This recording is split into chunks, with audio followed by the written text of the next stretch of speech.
Noé, porém, achou graça aos olhos do Senhor. Estas são as gerações de Noé. Noé era homem justo e perfeito em suas gerações. Noé andava com Deus. Gostaria que você repetisse comigo assim: Noé andava com Deus. Feche a sua Bíblia ainda sobre os seus pés. Levante as suas mãos mais uma vez, se você pode, e oramos a Deus mais uma vez. Senhor, nós te glorificamos nesta noite. Nós te exaltamos porque a tua presença é real neste lugar. Meu Deus, nós te exaltamos porque a tua glória está aqui esta noite. E o teu povo está sensível a ouvir a tua voz. O teu povo está sensível em ouvir a tua palavra. Espírito Santo, tu tens liberdade esta noite para mover como tu já tens movido neste lugar. Que a tua palavra seja como semente plantada no coração do teu povo. Meu Deus, e que aqueles, meu Pai, que estiverem agora com seus corações abertos possam receber uma nova missão, um novo direcionamento. Meu Deus, uma nova, meu Pai, unção para prosseguir na caminhada. Senhor, nessa noite, meu Pai, nós te agradecemos nesse lugar. Espírito Santo, tu és o dono desta casa. Continua tocando no teu povo, enchendo a tua igreja com uma unção poderosa, com uma unção extraordinária. Pai, porque nós sabemos que existem íntimos de Deus aqui esta noite, em nome de Jesus. Amém? Pode permanecer assim. Glória a Deus. Eu quero trazer uma mensagem bíblica e profética para o teu coração nessa noite. E enquanto eu estava em minha casa, o Espírito Santo de Deus me disse: Gabriel, diga para a igreja, pregue sobre os íntimos de Deus. É bem verdade dizer para alguém que está aqui essa noite que você só escolheu estar aqui porque você escolheu ser íntimo de Deus. Deus está procurando os íntimos dele na terra. Deus está procurando aqueles que não querem ser normais, mas Deus procura os diferentes no meio dos iguais. Gente igual tem demais, mas quando eu pisei o pé nessa igreja, eu vi um povo diferente, eu vi um povo adorador de oração, e Jesus está procurando essa igreja fiel. O Senhor me deu esta mensagem sobre os íntimos de Deus. E aqui eu quero voltar um pouco da história e falar sobre o livro do princípio, o livro bem conhecido pela igreja. Eu quero falar um pouco sobre o livro do Gênesis, o princípio da criação das coisas. A Bíblia diz em Gênesis capítulo 1, versículo 1, que no princípio criou Deus os céus e a terra. E a Bíblia diz que a terra era sem forma e era vazia. E a Bíblia diz que o Espírito do Senhor, ele se movia sobre a face das águas. A primeira coisa que eu quero que você entenda pela palavra nessa noite é que tudo aquilo que está distante ou ausente de Deus é sem forma e vazio. Eu quero que você compreenda pela palavra essa noite que a ausência de Deus deixa o homem sem forma. Não tem como haver vida sem a presença de Deus. A Bíblia diz em Gênesis capítulo 1 que a terra não tinha forma e era vazia, mas o Espírito do Senhor, ele se movia sobre a face das águas. Era Deus olhando para aquele lugar sem forma, era Deus olhando para aquele lugar vazio e dizendo: eu tenho um projeto nesse lugar, eu tenho uma obra nesse lugar. Foi assim que Jesus encontrou você. Foi assim que ele te viu, sem forma, sem esperança, vazio. Foi assim que o Espírito de Deus olhou para você quando ninguém olhava. E quando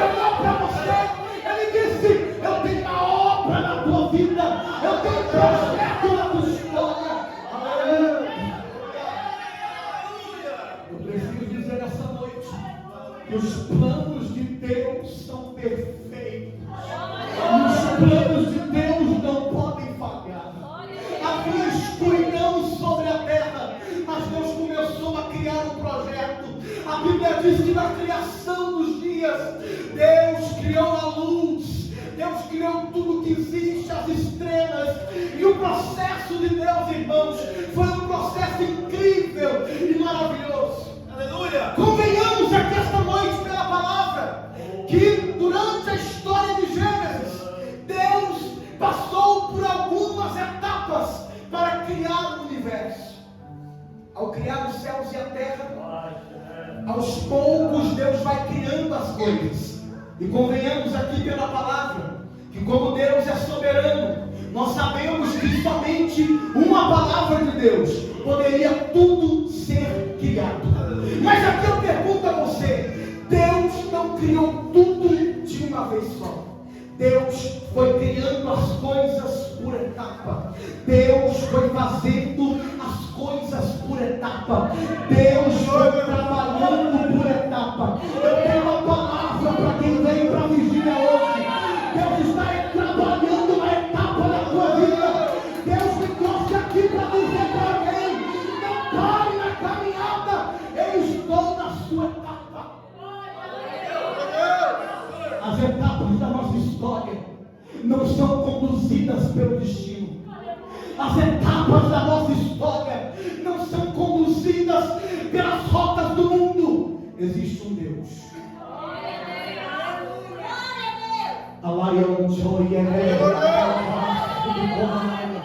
Existe um Criador. Existe alguém que escolheu você e que traçou um plano e que traçou uma rota para a sua vida. O Senhor me trouxe aqui nessa vigília hoje para dizer para alguém que o plano de Deus na tua história não vai ser frustrado, porque a partir do momento que Jesus entra no plano, o diabo não pode ficar.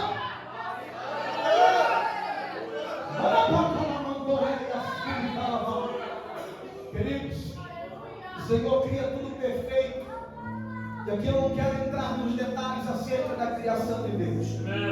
Mas a Bíblia diz que ao criar as coisas, Deus decide criar o homem. E quando Deus cria o homem, Deus forma o homem do pó da terra. Do pó da terra, Deus forma o homem e faz o homem ser uma alma vivente. Quando Deus forma o homem em um lugar, no jardim do Éden, Deus olha para esse homem e lhe dá um projeto. O projeto era que o homem guardasse e administrasse um jardim. Deus coloca um projeto nas mãos do homem. E o projeto era lindo, irmãos. O projeto era perfeito. E então fica na responsabilidade do homem guardar e administrar aquilo que era de Deus. Eu vim aqui pegar uma mensagem para alguém. O diabo não está satisfeito porque você tem feito algo para Deus. Mas eu quero trazer uma palavra aqui hoje. Ele perdeu essa guerra porque quem está contigo é maior.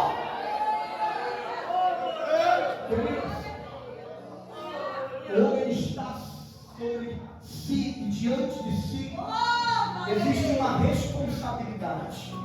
E eu gostaria de relembrá-los aqui essa noite que existe nas suas mãos uma responsabilidade muito grande. Deus lhe chamou para você frutificar na obra dele. Deus não chama crente para ficar parado, estacionado. Deus não chama crente para desistir no meio do caminho. Todas as vezes que Deus chama alguém, Deus dá a esse alguém um projeto. Deus entrega a esse alguém um propósito. E eu preciso dizer algo para você. Você não é só mais um no meio da multidão. Aleluia! Porque Deus tem algo com você diferente. Queridos, ao dar ao homem as responsabilidades de cuidar do jardim, irmãos, do princípio da criação, esse mesmo Deus deixa uma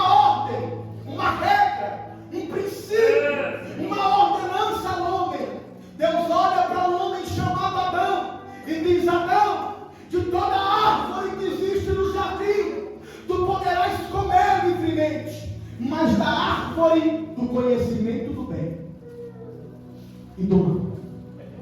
Desta tu não comerás. O que é isso, pregador? Quando Deus coloca sobre Adão a responsabilidade, a obra nas mãos de Adão, Deus também coloca sobre ele um princípio. Que princípio? O princípio da obediência. Eu preciso dizer para alguém esta noite que todas as vezes que o homem foge desse princípio, ele está correndo perigo de vida. Todas as vezes que o homem de Deus foge do princípio da palavra, ele foge do princípio do Evangelho, ele está correndo um grande risco de perder o Espírito Santo. A Bíblia diz: não entristeceis o Espírito Santo de Deus. Não entristeceis o Espírito Santo de Deus. Esse Espírito Santo está aqui essa noite. Esse Espírito Santo é aquele que está tocando na sua alma. É aquele que você sente dentro de você. É Ele que está te tocando agora. E a Bíblia fala sobre isso, irmãos. Deus deixou uma ordenança ao homem. Deus deixou um princípio que era inegociável. Princípio que não poderia ser quebrado. E Deus olha para Adão e diz: Adão, se tu comeres da árvore do conhecimento do bem e do mal, certamente tu morrerás. Aquela árvore, meus irmãos, ao comer daquela árvore, o homem representaria estar em pecado diante de Deus. Adão tinha tudo nas suas mãos para fazer o que é certo. Ele tinha um lugar para administrar. Ele tinha uma ordenança, um princípio. Enquanto ele estivesse no lugar da obediência, a promessa estaria sobre a sua cabeça. E eu quero dizer para você que me escuta essa noite, eu preciso dizer para você que me ouve neste lugar: a promessa de Deus só permanece na cabeça daquele que se coloca no lugar de obediência. A promessa de Deus só é colocada sobre aquele que permanece no princípio da obediência a Deus. Não existe promessa para desobediente. Não existe promessa para aquele que está longe do caminho. Queridos, nesse contexto, nesse cenário, a Bíblia diz que Deus olha e estava tudo perfeito no jardim. O homem já estava com a mensagem diante dele, com as ordenanças de Deus. E Deus olha para o homem Adão e diz: não é bom que o homem esteja só. Faz-lhe um adjuntor, uma mulher, para que esteja ao seu lado, para que esteja junto com ele. E então, diante do contexto, nós vamos entender, queridos, que Deus, a partir da costela de Adão, ele então faz vir ao mundo a quem nós chamamos de Eva. Queridos, é nesse cenário de Gênesis que nós vamos ver que tudo parece tão lindo, tudo parece tão perfeito, mas a Bíblia diz que lá no jardim se apresentou uma serpente. Se apresentou no contexto daquele povo alguém que serviria como tentação para tentar arrancá-los do projeto, para tentar arrancá-los do propósito. Deus me trouxe aqui essa noite para aplicar isso sobre a tua vida. Eu não sei qual é a serpente que se levanta todo dia para tentar te parar. Eu não sei qual é a serpente que se levanta para tentar parar o teu ministério, para tentar bater a tua fé. Nesta noite, Deus vai abater a serpente. Isso é profético, prega se quiser. Nesta noite, Deus te trouxe na vigília para pisar na cabeça da serpente e para profetizar vitória sobre a tua casa.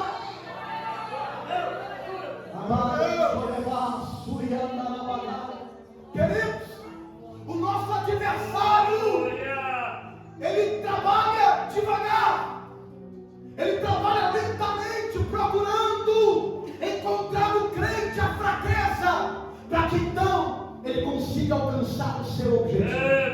É por isso que no livro de Efésios, capítulo 6, versículo 10, o apóstolo Paulo recomenda à igreja dizendo: revestivos de toda a armadura de Deus, para que possais resistir às astúcias ciladas do diabo, porque a vossa luta não é contra a carne, não é contra o sangue. Aleluia, Deus. É por isso que eu me alegro dessa vigília, dessa noite, pastor. É por isso que eu fico feliz feliz de estar aqui glorificando a Deus. Porque enquanto você está aqui adorando, enquanto você está aqui orando, o céu está descendo uma armadura em você. Deus está te revestindo. Quem acredita, diga glória a Deus.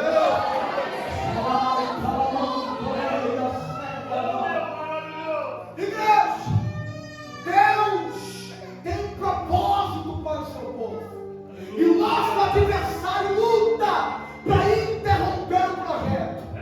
Porque a chamada da igreja é pregar o Evangelho. A chamada da igreja é fazer o ID e alcançar outras vidas para o reino de Deus. É por isso que nós estamos aqui essa noite. Você está aqui por causa de um propósito. Você está aqui não é só para orar por você. Você está aqui para orar por muitos que estão perdidos lá fora. Você está aqui para orar por alguém da tua casa. Você está aqui para profetizar a vida de alguém. Você tem a liberdade, então profetiza essa noite. Você tem a liberdade, então creia algo extraordinário. Porque você não está aqui em vão. Você não veio só para mais um culto, achando que iria ser um culto comum. Não, irmãos, o culto, como disse o pastor, somos nós que fazemos ele. Como está o teu nível e a tua intensidade de adoração, Senhor? Como está a tua intensidade de adoração a Deus? Em que lugar e ambiente que você está, meu querido? Em que ambiente está o teu espírito? Ei, você entrou aqui ligado em quê? Você ainda está ligado na terra?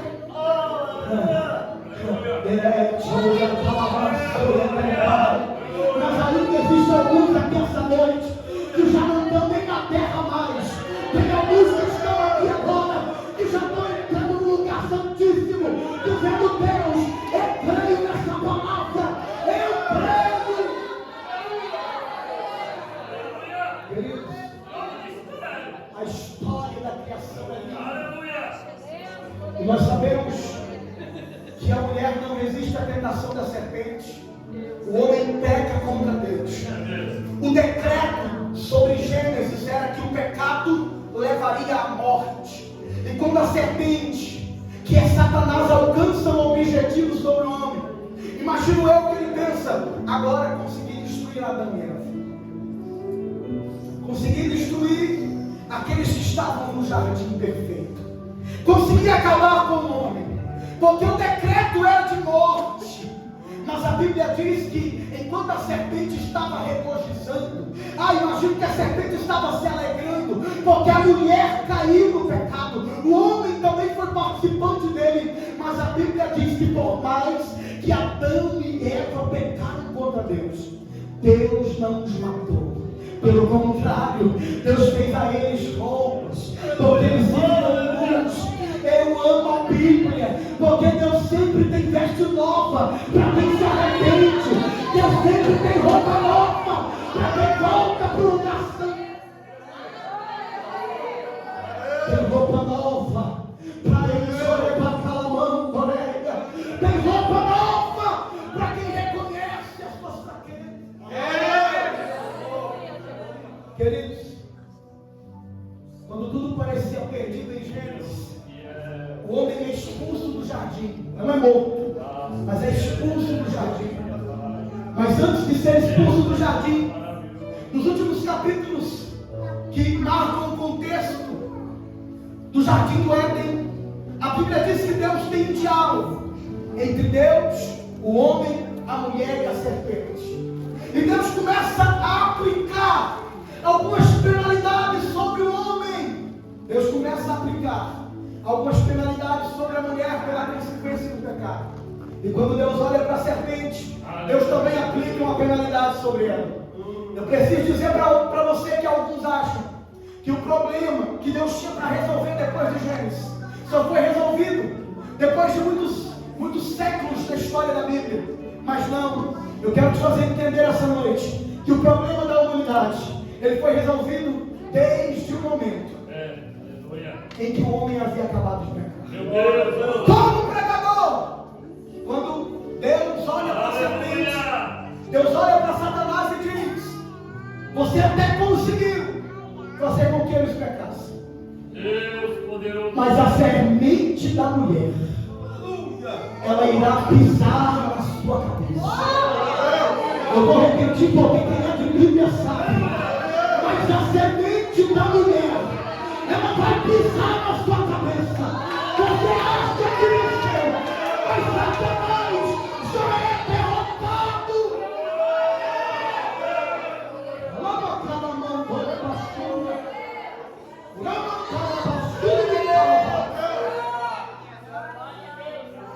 Era Deus olhando e dizendo para a serpente: você conseguiu um pouquinho fazer eles pecar, mas vai chegar um tempo em que a semente da mulher vai pisar na sua cabeça. Quem é a semente da mulher, pregador?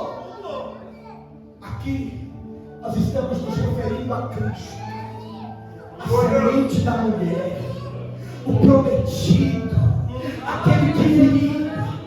Ele já veio, o diabo já é derrotado, a igreja é vencedora, o diabo já está debaixo dos seus pés. Aleluia! Deus seja louvado. Queridos, a história prossegue. A humanidade, logo após o jardim do Éden, se forma.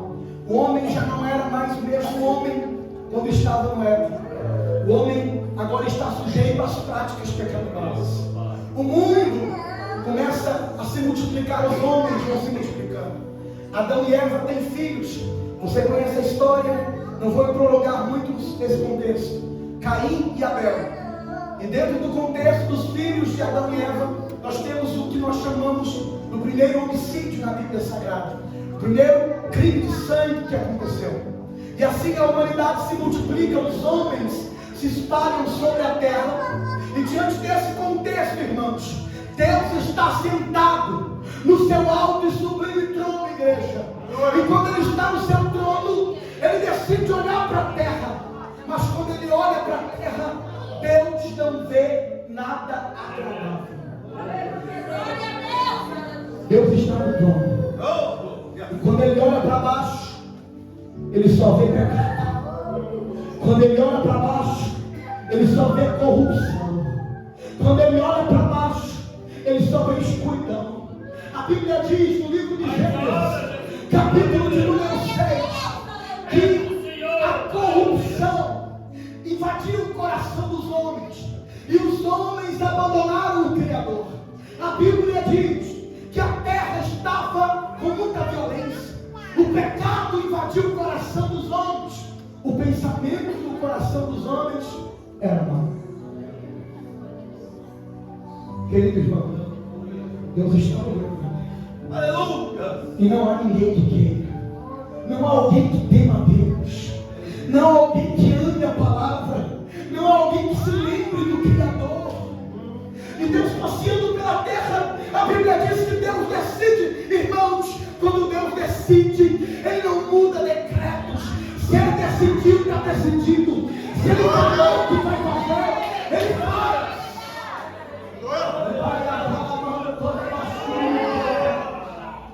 E Ele diz: eu não mais contenderei com os homens, e por isso vou destruir com a face da terra. E quando Deus Ele lança o decreto, irmãos, é juízo. De um lado, temos um cenário. Qual era o cenário, igreja? Pecado. Qual era o cenário? Maldade humana. Qual era o cenário? Não queriam o Senhor. Do outro lado do cenário, tinha nos céus um decreto: eu vou destruir sobre a terra. Enquanto Deus está decretando que vai destruir a terra, os seus olhos estão passando sobre a terra. Porque diz a Bíblia que os olhos do Senhor estão sobre os fiéis. E ao passear pela terra com um decreto no seu coração, a Bíblia diz no capítulo 6, versículo 8, que houve um homem que achou graça aos olhos de Deus. Jesus resolveu olhar para essa cidade hoje. Jesus resolveu olhar para dentro dessa igreja agora.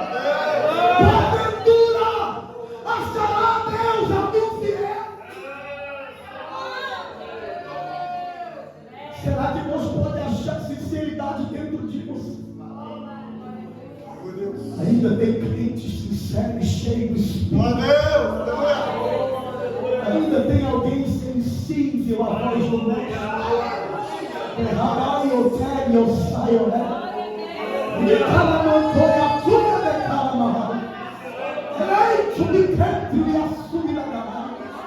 O Senhor está sondando corações agora, e Ele está procurando você. Há um decreto sobre a terra, mas antes que aconteça, diz o Senhor. Antes que aconteça, eu vou resgatar os meus filhos. Ei, fiel, os olhos de Deus achou graça de você. Tu lembra aquele dia de joelho dobrado na oração do anonimato? Deus olhou você lá. Deus te viu o teu propósito. Deus viu quando você dobrou o joelho e disse: Senhor, me ajuda. E nem camante, e me arrastou e olhou. E quer me dar alma, e me derramo, eu estou fazendo, diz o Senhor. Eu estou formando. Eu estou procurando. Diz o Senhor esta noite: a quem enviarei? E quem há de ir por nós? Tem alguém que queira? Tem alguém que queira? O Senhor está chamando. O Senhor está chamando alguém que queira. O Senhor está procurando aqueles que ainda são corajosos.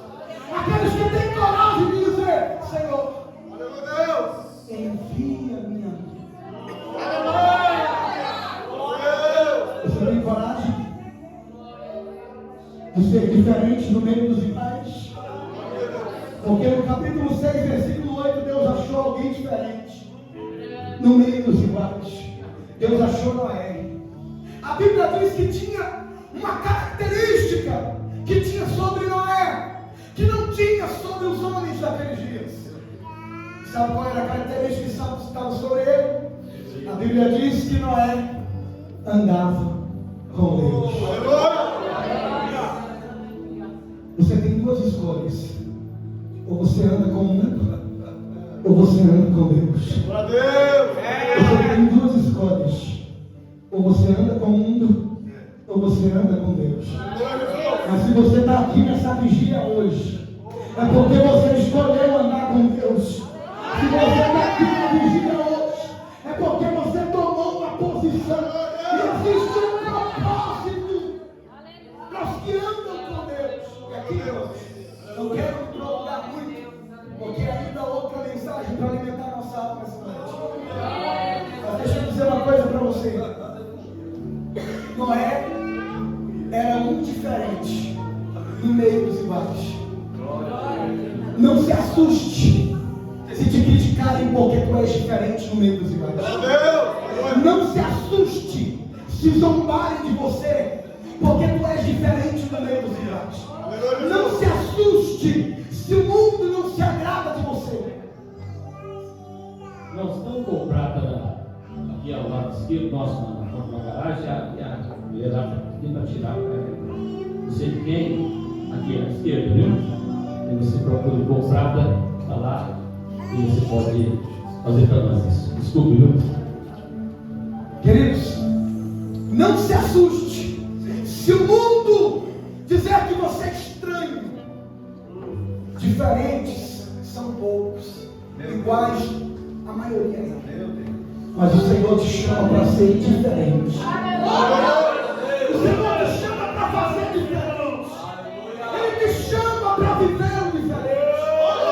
Queridos, quando Deus chamou Noé, Deus o chamou porque ele era justo, reto e andava com ele. E aqui eu preciso dizer para você: Deus não pode chamar alguém que não esteja disposto a andar com ele. Deus não pode dar uma unção profética a alguém que não esteja disposto a viver a sua vontade. Deus não pode chamar alguém que não queira viver a sua chamada. Mas se você é voluntário, Senhor está dizendo para você: eu vou te revelar o que não revelei a ninguém na sua casa. Eu vou te revelar o que não revelei a ninguém no meio da sua família. Eu vou te revelar. Eu vou fazer contigo o que não fiz com ninguém na tua casa. Irmãos, quando Deus olha para Noé, Deus revela para ele um projeto. Você sabe qual é o projeto que Deus revela para ele? Santo, poderoso. Quando Deus olha para Noé, Deus diz: Noé, o homem está corrompido e não tem volta. Vou destruir a terra com dilúvio. Mas a ti te dou uma missão. Tu vai construir uma arca. Tu vai fazer uma arca para mim. Aliás, esta arca que tu vai construir, tu vai entrar dentro, porque eu vou destruir a terra. Eu vou fazer chover a chuva do dilúvio. Mas tu vai fazer uma arca para mim, Noé. Irmãos, o que Deus está dando para Noé? Um trabalho. Aleluia. Deus está dando o que para Noé? Uma missão. Irmão, salvação é trabalho constante. Só está no caminho da salvação aquele que constantemente trabalha. Jesus, aquele que constantemente faz uma coisa para Deus. Deus revela a Noé um trabalho. Deus revela a Noé uma missão. Deus revela a Noé o que não poderia revelar aos outros. Por quê? Porque eles não tinham a presença do Espírito Santo. Eles não eram convertidos. Deus não dá projeto para gente desconcertada.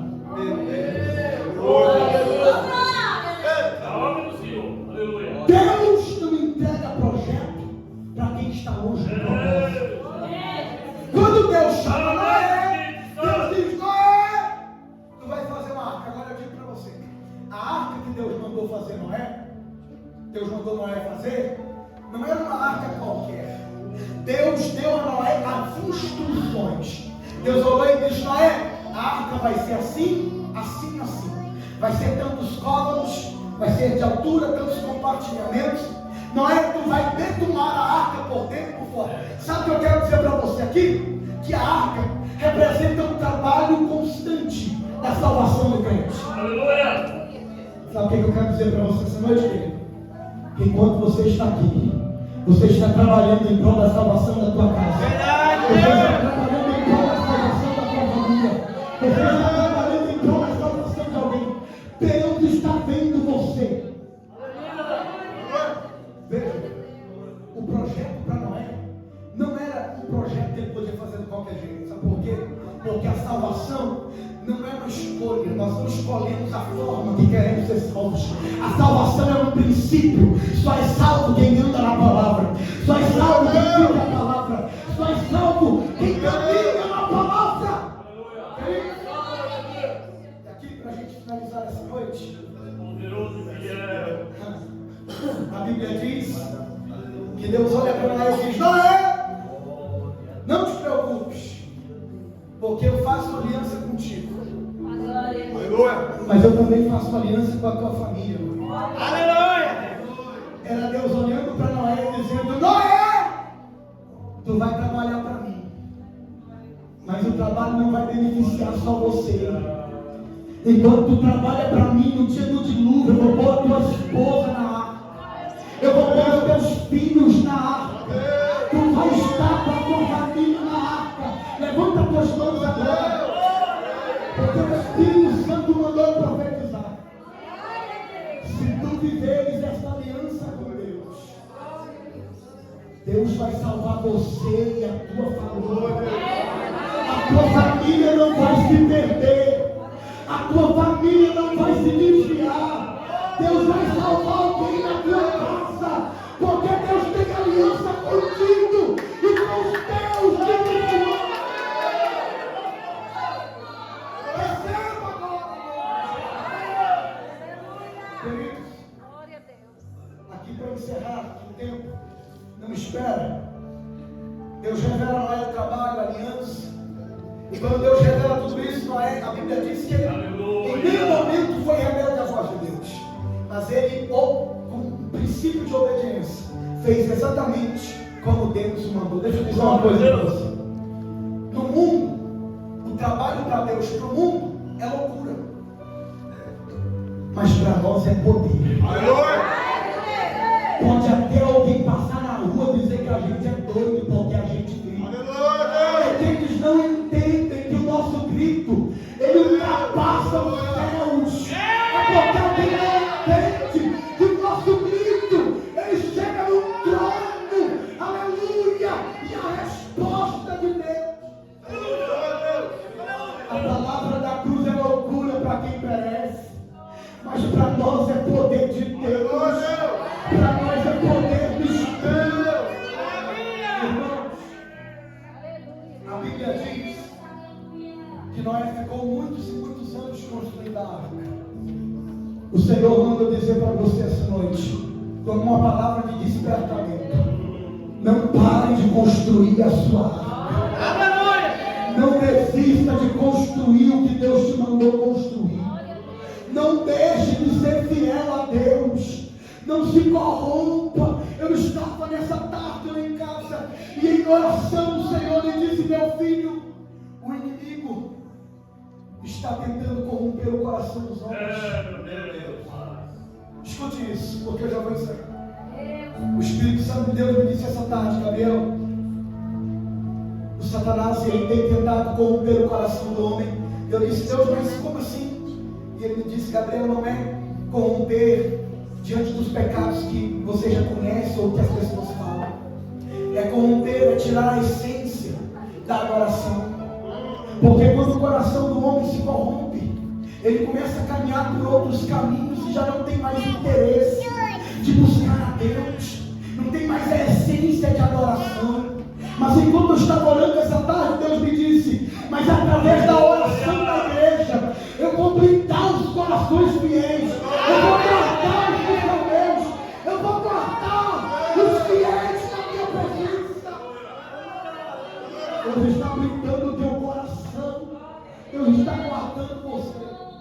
Queridos, diz a Bíblia que ao findar a construção da arca, irmão, Noé foi até o fim. A promessa de salvação não é para quem começa e para no meio do caminho. A promessa de salvação é para aquele que vai até o fim.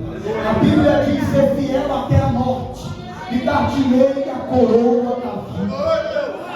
Ao findar a arca, irmãos, nós sabemos de toda a história. Deus escolhe os animais para entrar na arca.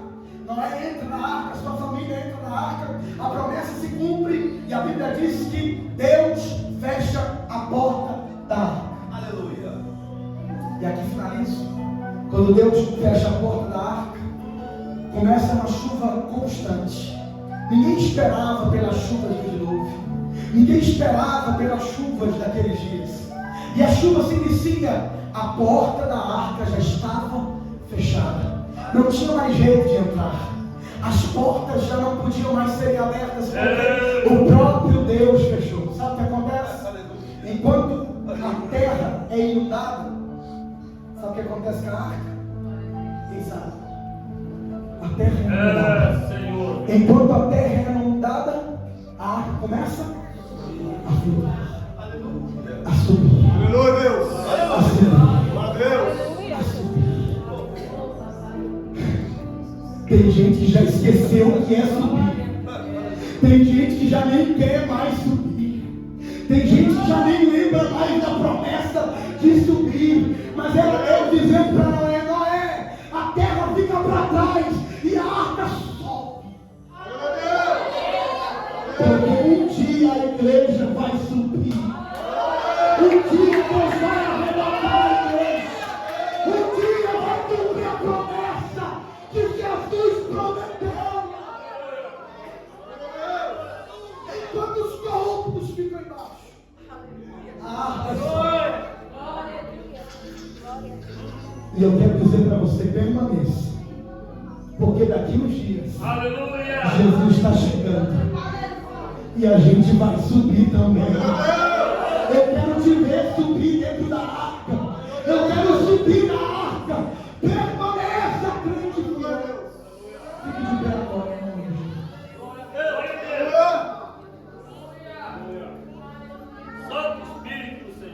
Quando João subir, levante as mãos. Para subir tem que ter compromisso com o Evangelho.